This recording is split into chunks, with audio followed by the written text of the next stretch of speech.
Assalamualaikum warahmatullahi wabarakatuh. Allahumma salli ala sayyidina Muhammad wa ala ali sayyidina Muhammad. Saya akan menjelaskan mengenai cara taubat kita sebab kita melakukan dosa kepada hak adami. Jadi dosa itu ada dua, sebab kita berbuat dosa kepada Allah.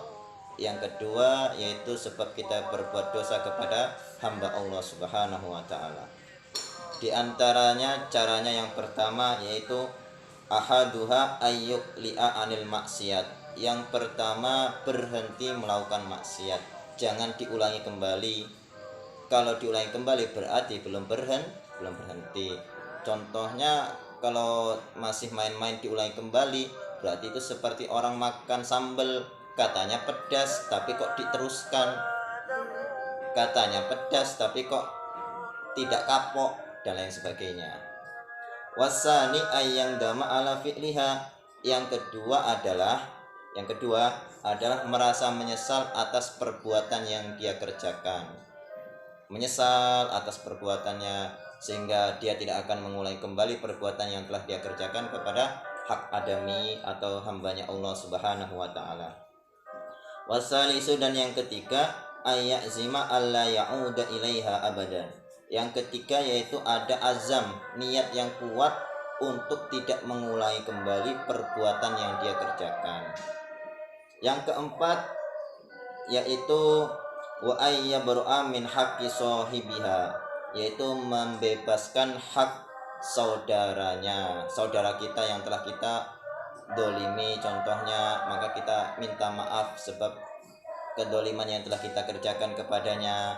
Atau misalkan sebab kita mencuri hartanya, maka cara bertobat adalah mengembalikan harta yang telah kita ambil dengan tanpa hak, kemudian dikembalikan, meminta maaf kepadanya, kemudian bertaubat kepada Allah Subhanahu wa taala. Atau contohnya kita ghibah itu membicarakan orang lain mengenai keburukannya dan lain sebagainya, ya kan? Maka cara meminta maaf, cara bertaubat kita adalah minta halal kepada orang yang telah kita bicarakan, kemudian baru kita bertaubat kepada Allah Subhanahu wa taala. Jika 4 syarat tadi tidak tertunaikan, maka taubat kita tidak diterima Allah Subhanahu wa taala.